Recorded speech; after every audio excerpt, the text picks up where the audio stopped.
Kalau PSKL ini hadir di tahun 2015 ketika Kementerian Lingkungan Hidup dan Kementerian Kehutanan bergabung. PSKL secara organisasi dan secara peraturan yang terbaru adalah nomor 9 tahun 2021. Saya akan menjelaskan secara singkat konsep-konsep dasar tentang perhutanan sosial saja, karena saya yakin materi uji dari teman-teman PEH ini akan sangat banyak, dari semua eselon 1 akan ada, dan saya yakin juga dari PSKL tidaklah sedetail dari materi uji dari eselon yang lainnya. Secara konsep untuk PSKL, perhutanan sosial pada pasal 1, ini saya bacakan dulu ya, nanti saya jelaskan dengan bahasa sederhananya. Perhutanan sosial adalah sistem pengelolaan hutan lestari yang dilaksanakan dalam kawasan hutan negara atau hutan hak atau hutan adat yang dilaksanakan oleh masyarakat setempat atau masyarakat hukum adat sebagai pelaku utama untuk meningkatkan kesejahteraan, keseimbangan lingkungan, dan dinamika sosial. Saya stop sampai di situ dulu. Jadi, secara sederhana perhutanan sosial itu memberikan akses pengelolaan hutan kepada masyarakat yang tinggal di sekitar kawasan hutan. Selama ini mungkin teman-teman tahu kalau kawasan hutan kita pada dahulu kala itu yang mendapatkan hak kelola kebanyakan perusahaan industri. Nah, ketika PSKL hadir atau perhutanan sosial hadir, paradigma untuk pengelolaan hutan mulai berubah. Masyarakat diberikan kesempatan untuk mengelola hutan, tentunya dengan beberapa catatan. Tujuannya apa? Agar masyarakat yang tinggal di sekitar kawasan itu kesejahteraannya meningkat, tanpa mengabaikan juga kelestarian lingkungannya. Keseimbangan dinamika antara lingkungan sosial dan lingkungan ekologi itu tetap terjaga. Prinsipnya di situ perhutanan sosial. Lalu persetujuan pengelolaan perhutanan sosial itu hadir ketika syarat-syarat yang dipenuhi. Nanti saya akan uraikan apa saja. Pemberian akses legal pun diberikan. Selama ini masyarakat kita banyak yang sudah terlanjur menggarap, berkebun di dalam kawasan. Yang kedua, sudah terlanjur bermukim, membuat perkampungan di sekitar kawasan atau bahkan di dalam kawasan. Nah, persoalan-persoalan seperti inilah yang ditengarai oleh perhutanan sosial hadir untuk memecahkan masalah kesejahteraan masyarakat. Kita memberikan kelola akses kepada masyarakat, tujuannya sebenarnya bukan untuk memberikan melepas kawasan hutan dengan mudahnya, tetapi bagaimana kita meningkatkan kesejahteraan masyarakat tanpa harus mengabaikan kelestarian lingkungannya. Tetapi agar masyarakat ini tidak dikejar-kejar oleh aparat, maka harus diberikan akses legal yang berupa SK dari Menteri persetujuan mengelola kawasan hutan. Dulu istilahnya izin, tapi sekarang sudah menggunakan istilah persetujuan. Nah, ini perbedaan kapan menggunakan kata persetujuan dan penetapan. Jadi dalam PSKL itu ada 5 konsep: pengelolaan hutan desa, HD, hutan kemasyarakatan, HKM, hutan tanaman rakyat, HTR, kemitraan kehutanan. Itu yang ketika mendapatkan izin pengelolaan, maka keluarlah SK persetujuan. Lalu khusus untuk hutan adat mendapatkan SK penetapan. Jadi ada 5 skema: HD, HKM, HTR, kemitraan kehutanan, dan hutan adat. Nah, kalau misalnya teman-teman PSKL, PPNPN PSKL mungkin sudah terbiasa dengan salam 5 jari. Tapi mungkin dari eselon lain, teman-teman dari eselon lain, mungkin kadang itu kenapa salamnya selalu mengangkat 5. Nah, ini filosofi dari 5 jari itu, dari 5 skema perhutanan sosial yang tadi saya sampaikan. Hutan kemasyarakatan, secara sederhana, kawasan hutan yang pemanfaatan utamanya ditujukan untuk memberdayakan masyarakat. Itu masyarakat yang dimaksud sini adalah kelompok masyarakat. Lalu hutan desa, kawasan hutan yang belum dibebani izin dan dapat dikelola tapi oleh lembaga desa. Jadi kalau HKM tadi oleh kelompok, kalau hutan desa itu adalah lembaga desa. Lalu hutan tanaman rakyat. Hutan tanaman rakyat ini hutan tanaman pada hutan produksi yang dibangun oleh kelompok masyarakat sama kelompok masyarakat juga, tetapi lebih ke hutan produksinya untuk meningkatkan potensi dan kualitas hutan produksi dengan penerapan sistem silvikultur. Nah, kalau hutan adat ini memang kawasan hutan yang memang di dalamnya masih ada sistem atau tata aturan yang berlaku secara adat dalam pengelolaan sumber daya alam, dalam pengelolaan kawasan hutan, sehingga dia harus ditetapkan dulu masyarakat hukum adatnya, lalu bisa mendapatkan penetapan hutan adat. Lalu yang terakhir kemitraan kehutanan. Kemitraan kehutanan di sini persetujuan kemitraan yang diberikan kepada pemegang perizinan. Jadi kawasan yang sudah mendapatkan izin itu bisa saja kita terbitkan juga SK, tetapi dia bermitra dengan kelompok masyarakat yang ada di sekitar kawasan hutan untuk mengelola kawasan tersebut. Jadi dikelola secara bermitra. Ada 5 konsep dan yang membedakan di sini ada di pojok kiri, fungsi hutan. Jadi untuk skema kemitraan konservasi, kemitraan kehutanan itu hanya ada pada fungsi hutan-hutan konservasi. Untuk hutan desa, hutan kemasyarakatan, dan kemitraan kehutanan itu boleh ada di hutan lindung. Dan selain boleh ada di hutan lindung, hutan desa, HKM, HTR, dan kemitraan kehutanan juga boleh ada di hutan produksi. Ini yang rambu-rambu penting yang teman-teman mungkin harus sedikit paham kapan skema hutan desa masuk di fungsi hutan apa, kapan kemitraan kehutanan masuk di fungsi hutan apa. Di sini letak perbedaannya. Mungkin teman-teman nanti bisa lebih memperdalam lagi pada slide-slide berikutnya. Lalu selanjutnya, nah ini ada istilah peta indikatif areal perhutanan sosial atau PIAPS. PIAPS ini adalah peta data yang memuat areal kawasan hutan yang memang sudah dicadangkan untuk perhutanan sosial. Dan biasanya yang masuk dalam peta indikatif areal perhutanan sosial itu adalah areal-areal yang memang sudah terdeteksi, teridentifikasi sebagai areal yang di dalamnya sudah ada masyarakat atau hasil hutannya itu sangat berpotensi untuk dapat meningkatkan kesejahteraan masyarakat di sekitar kawasan hutan itu. Nah, PIAPS ini setiap 6 bulan itu bisa direvisi datanya,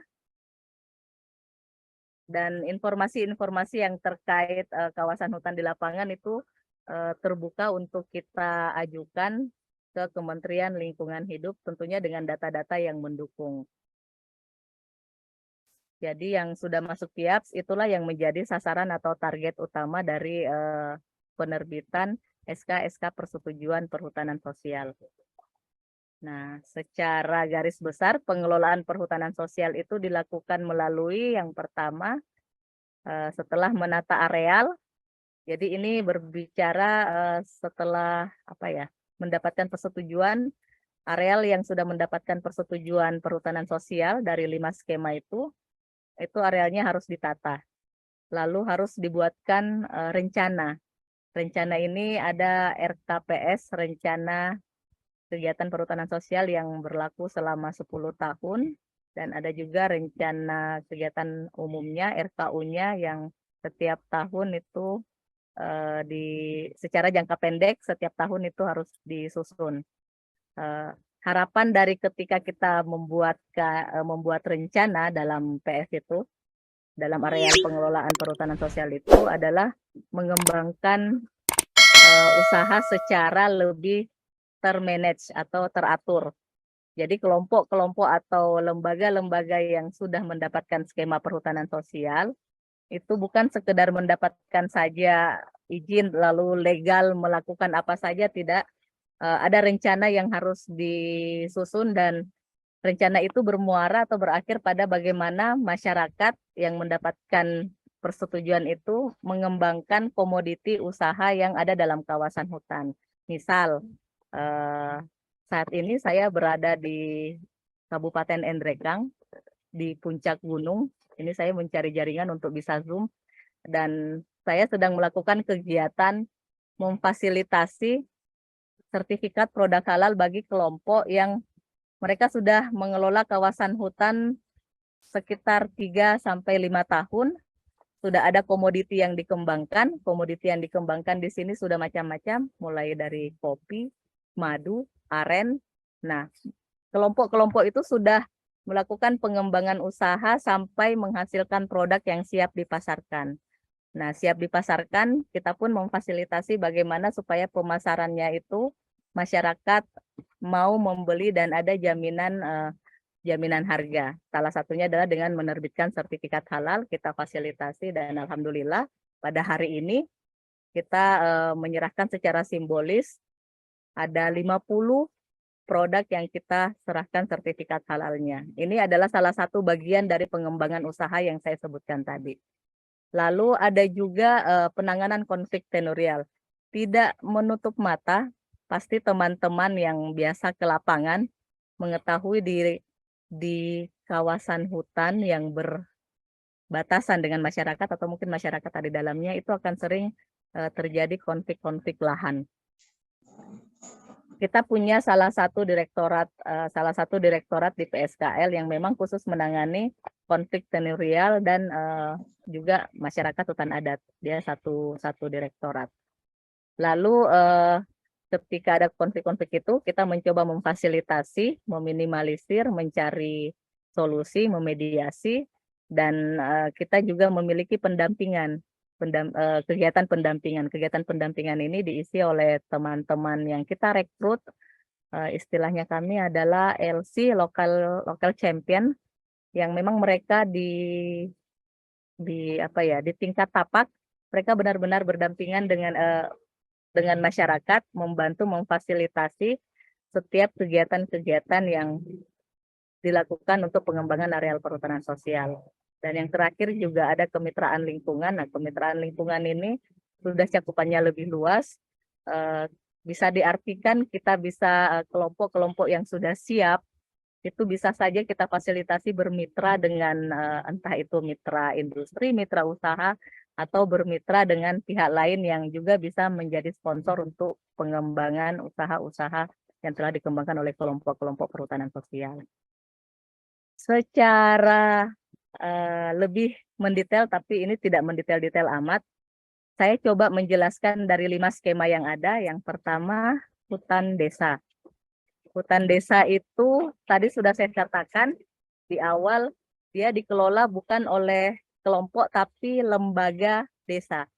Atau boleh juga boleh satu desa, boleh beberapa desa yang bergabung dalam satu lembaga desa. Nah, di sini ada alurnya. Kepengurusan lembaga desa itu seperti apa? Yang jelas ketika lembaga desa atau kita singkat biasanya LPHD, Lembaga Pengelola Hutan Desa, ketika mereka mengajukan izin untuk mengelola kawasan, itu harus betul-betul teridentifikasi potensi yang akan dikembangkan. Karena hutan desa itu tidak untuk kelompok, tapi dia untuk masyarakat desa yang kita bagi di sini penerima manfaat langsung dan penerima manfaat tidak langsung. Penerima manfaat langsung itu ya dalam lembaga desa itu kita anggap ada anggota yang memang sudah menerima manfaat secara langsung dari kawasan, bisa jadi dia menggarap, dan ada juga warga yang di luar desa atau tapi dia sudah mendapatkan manfaat langsung dari areal yang diizinkan. Lalu ada juga penerimaan manfaat tidak langsung. Nah, ini dia tidak melakukan penggarapan langsung dari lokasi, tetapi dari kawasan.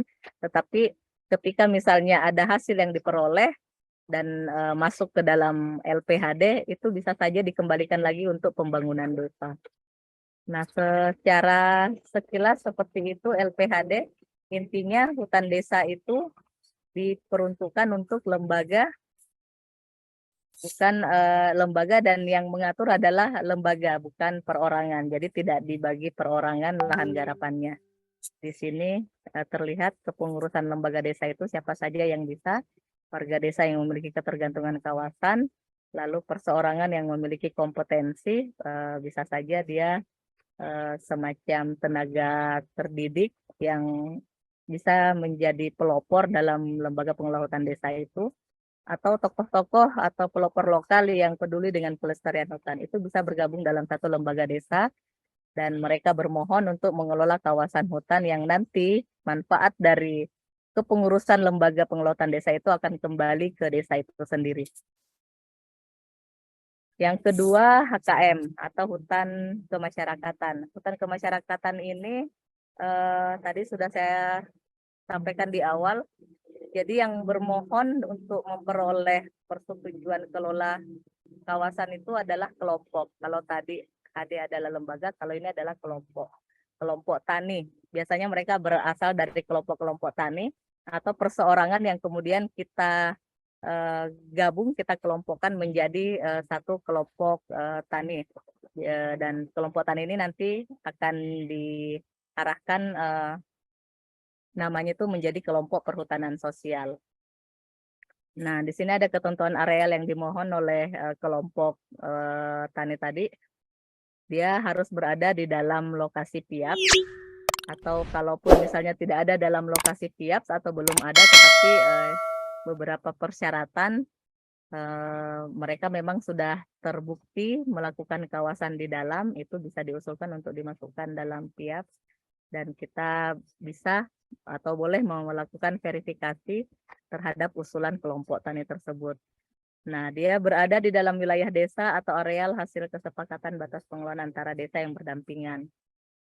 Dilakukan secara partisipatif oleh masyarakat itu sendiri, dan dia berada dalam satu kesatuan landscape atau berada dalam satu peta administrasi dalam desa pemohon. Ini tadi yang saya sampaikan, kalaupun misalnya dia di luar PIAP, areal tersebut boleh saja diusulkan, tetapi memang terbukti sudah dikelola oleh masyarakat, lalu memiliki potensi. Jadi selain terbukti sudah dikelola oleh masyarakat, kawasan hutan yang diusulkan memang teridentifikasi memiliki potensi kawasan, baik itu berupa jasa lingkungan atau hasil hutan kayu jika dia fungsinya adalah sebagai hutan produksi, dan hasil hutan bukan kayu. Nah, ini ada catatan khusus untuk tanaman sawit yang dilakukan perseorangan untuk kurang lebih 5 tahun atau secara tanah. Bisa dibaca di sini. Minimal 5, maksimal 5 hektar per orang untuk penggarapan lahan dalam HKM. Jadi misal ada satu kelompok, ada 30 orang, ya itu paling tidak 5 hektar lah jatah untuk per orang. Luas areal paling luas untuk HKM itu 5.000 hektar per unit pengelolaan atau per kelompok. Lalu ini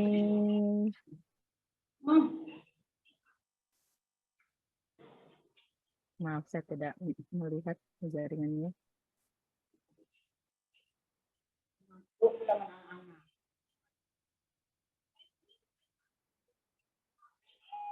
Nah, untuk hutan tanaman rakyat ini subjeknya boleh kelompok tani, boleh juga gabungan kelompok tani, boleh koperasi tani hutan, dan atas nama profesional atau perseorangan juga boleh. Dan anggota kelompoknya ini cukup banyak, minimal 15, yang maksimal 300. Kriteria anggota pemohonnya ini agak lebih spesifik. Masyarakat setempat yang punya ketergantungan, 1 orang per keluarga, belum terdaftar sebagai pemegang persetujuan, dan bagi masyarakat yang berasal dari luar desa itu sudah mengelola 5 tahun terakhir berturut-turut, dinyatakan dengan surat kepala desa. Ini untuk HTR. Nah, objek dari yang diajukan, dia berupa hutan tanaman rakyat ya. Jadi sudah ada izin usaha di dalamnya. Dan ketentuan arealnya sama seperti yang tadi, berada dalam PIAPS, diutamakan itu hutan produksi yang tidak produktif. Jadi banyak kawasan hutan di Indonesia ini yang sudah terlantar, ditinggalkan oleh perusahaan. Nah, itu kita prioritaskan untuk diajukan izin pengelolaan hutan tanaman rakyatnya. Biasanya sih yang mengajukan izin memang sudah melakukan pengelolaan, tetapi masih apa ya, secara legalitas, meskipun mereka sudah melakukan penanaman kayu, tetap saja belum bisa dianggap legal dan harus diajukan izin dulu, lalu kemudian bisa dipanen. Biasanya ini arahannya untuk memanen kayu yang sudah dilakukan penanaman tahun-tahun sebelumnya, sehingga masyarakat merasa dia berhak untuk memanen, tetapi yang dia tempati menanam itu adalah kawasan hutan. Nah, ini biasa di sini masyarakat yang perlu legalitas sehingga mereka bisa melakukan pengelolaan kayu secara lebih legal. Ini luas arealnya paling luas 5.000 hektar. Nah, lebih kurang 15 hektar per kakak. Kalau misalnya yang diajukan itu secara kelompok. Nah, untuk kemitraan kehutanan, seperti yang saya sampaikan di awal juga tadi, kemitraan kehutanan ini sebenarnya kawasan hutan yang di situ sudah ada perizinan, sudah ada izin, tetapi ada masyarakat juga di sekitar kawasan yang mau memanfaatkan kawasan yang sudah berizin tersebut. Boleh-boleh saja, tetapi dengan catatan mereka harus bermitra. Nah, bermitranya ini ada ketentuan-ketentuannya, ada kriterianya, dan dalam hal membagi hasil itu juga diatur dalam P9, itu ada pembagian persentasenya ketika perusahaan yang sudah memiliki modal atau masyarakat yang memang ternyata sudah duluan hadir di dalam, itu ada aturan persentase pembagian hasilnya. Saya tidak usah memaparkan karena kayaknya terlalu detail. Ini objek dari kemitraan kehutanan, sama dalam kawasan hutan juga. Ini hutan lindung, hutan produksi boleh, kawasan hutan konservasi juga boleh. Intinya telah dibebani izin dan masyarakat ingin bermitra dengan perusahaan yang telah mendapatkan izin atau persetujuan tersebut. Ini objeknya. Areal kemitraannya berupa kawasan hutan produksi, boleh hutan lindung, dan boleh juga hutan konservasi. Memiliki potensi menjadi sumber penghidupan masyarakat. Nah, ini yang biasa ini arealnya itu konflik atau berpotensi konflik. Biasanya ketika ada masyarakat yang tinggal di sekitar kawasan dan di situ juga ada perusahaan dan ternyata tidak melibatkan masyarakat, itu biasanya rawan konflik. Di situ PSKL bisa hadir untuk memfasilitasi, memediasi melalui jalan kemitraan kehutanan. Selanjutnya, ini tadi yang saya sampaikan ternyata ada dalam slide ketentuan pengaturan bagi hasilnya. Ketika misalnya perusahaan sudah memiliki modal dalam mengelola kawasan tersebut, maka 80% untuk pemegang perizinan dan hanya 20% untuk masyarakat yang terlibat. Lalu begitupun sebaliknya, ini seimbang ketika masyarakat yang duluan hadir di situ, duluan memiliki modal, duluan mengelola, dan belakangan keluar juga izin, maka 80% untuk masyarakat dan 20% untuk pemegang izin. Nah, kalau misalnya dalam hal belum ada modal atau belum ada aset yang berada di dalam, maka pembagian hasilnya itu 50-50, 50%. Tetapi biasanya ini lebih dituangkan detail lagi dalam MOU masing-masing kemitraan. Nah, selanjutnya skema yang terakhir ini adalah hutan adat. Hutan adat, pengakuan sebelum kita atau sebelum memproses untuk penerbitan SK penetapan hutan adat, itu harus kita pastikan dulu di dalamnya ada masyarakat hutan adat. Nah, masyarakat hutan adat ini secara sederhananya, kalau bahasa hukumnya seperti yang tertampil di slide, tapi secara sederhananya masyarakat hutan adat ini adalah masyarakat yang memang secara turun-temurun secara sistem sosial budaya mereka masih memiliki aturan-aturan adat yang berlaku dan mengikat masyarakat tersebut dalam berkehidupan sosial. Jadi masih ada aturan yang mengikat mereka. Nah itu ketika memang terbukti bahwa masyarakat itu hidup sehari-harinya masih menggunakan aturan-aturan adat, maka kita bisa saja mengajukan dia sebagai masyarakat hutan. Hukum adat. Oh, masyarakat hukum adat, maaf. Di sini masyarakat hukum adat. Di slide ini ada teman yang mengingatkan di sebelah. Ketika MHA-nya sudah ditetapkan, baru kita bisa melangkah ke hutan adatnya. Wilayah indikatif hutan adat itu dia berada di kawasan hutan negara dan belum memperoleh produk hukum dalam bentuk perda, namun wilayahnya telah ditetapkan oleh Bupati. Agak lebih panjang perjuangan untuk mendapatkan SK penetapan hutan adat dibandingkan 4 skema perhutanan sosial lainnya.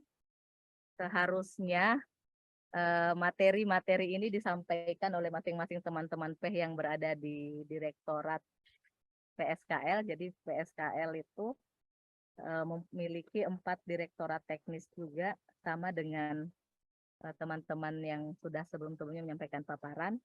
Jadi ada yang dari PKPS, penyiapan kawasan perhutanan sosial, lalu ada Direktorat Pengembangan Usaha Perhutanan Sosial, lalu ada Direktorat Kemitraan Lingkungan. Tapi kalau untuk Direktorat Kemitraan Lingkungan, seingat saya di situ tidak ada PEH, lebih ke penyuluhan di sana, teman-teman fungsionalnya lebih ke penyuluh. Lalu ada Direktorat Konflik Tenurial dan Hutan Adat.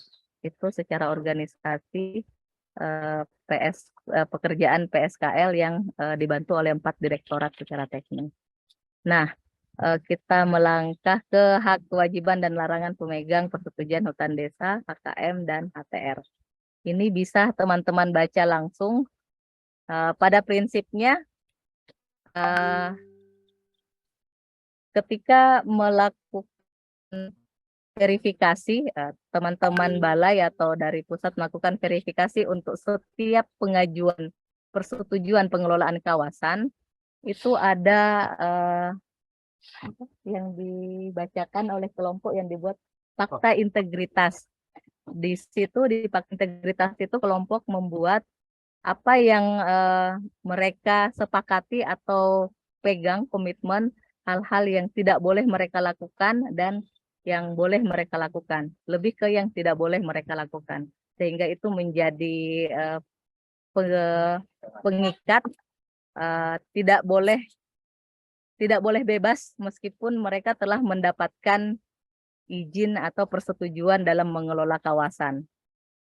Karena banyak yang masih memahami, mensalahartikan ketika masyarakat mendapatkan persetujuan mengelola kawasan, mereka bebas melakukan apa saja. Tidak seperti itu, ada rambu-rambunya.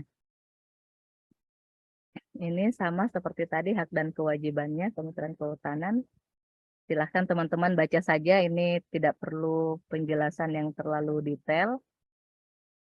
Ini hutan adat. Pada prinsipnya, ketika mendapatkan SK persetujuan dari Menteri, itu berlaku selama 35 tahun. Baik itu yang dari 5 skema tadi, 35 tahun.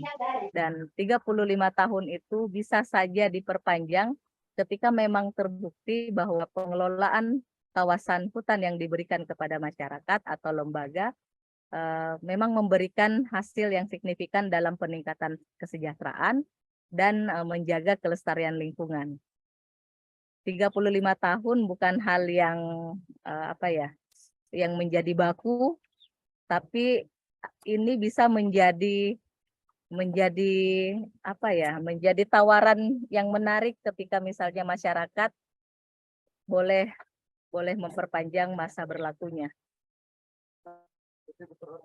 Yang terakhir, nah ini ada evaluasi yang dilakukan ketika masyarakat sudah melakukan pengelolaan. Kita biasanya melakukan evaluasi apakah dari fakta integritas itu ditaati atau dilanggar.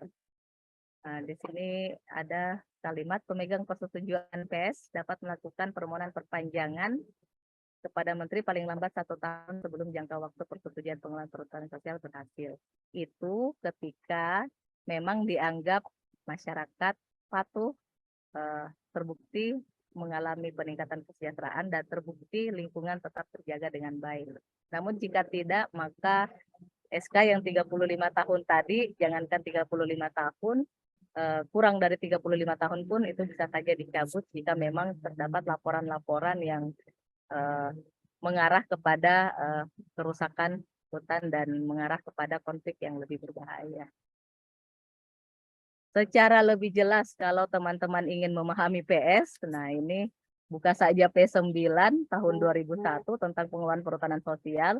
Di situ lengkap hutan desa ada pada pasal berapa, HKM, HTR, lalu kemitraan kehutanan, hutan adat, hutan khas, hutan rakyat. Tapi saya pikir untuk teman-teman peserta uji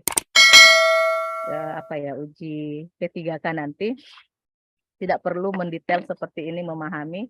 Saya yakin dari paparan-paparan dari Rabu yang lalu sampai sekarang saya terakhir, mungkin teman-teman kepalanya sudah penuh dengan materi, sudah sangat sangat kaya informasi dan wawasan. Kami sih berharapnya memperkaya teman-teman dalam hal informasi dan wawasan, bukan membuat teman-teman menjadi terbebani untuk mengikuti ujian. Silahkan saja dibaca, dipelajari kalau memang tertarik dengan tentang PSKL, buka saja P9 tahun 2021. Itu saja penyampaian dari saya, Kang Yayat. Mudah-mudahan membantu teman-teman calon peserta uji. Insya Allah lulus semua